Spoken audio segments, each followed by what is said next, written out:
Municipality వాళ్ళు కొత్త చెత్తకుండా ఇంకోటి తయారు చేసి గబ్బు వాసన ఇప్పుడు 2 ఏళ్ల సంది నీళ్ళ పొల్యూషన్, భూమిలో పొల్యూషన్, వాటర్ల పొల్యూషన్, ఎయిర్ల పొల్యూషన్, మొత్తం రోగాలు వచ్చి చచ్చిపోతున్నారు.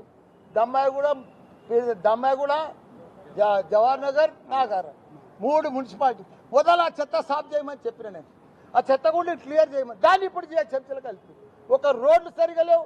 మేము ఇంటింటికి నీళ్ళు ఇచ్చినాం, అన్నీ చేసినాం, రిజర్వాయర్లు కట్టి. ఇప్పుడు అంత ఘోరం ఉన్నది. దయచేసి ఇప్పుడు అదే కమిషనర్ గారు చెప్పినాం, మమ్మల్ని కూడా రేపు రమ్మన్నాడు, ఇంక్లూడ్ చేసాడు.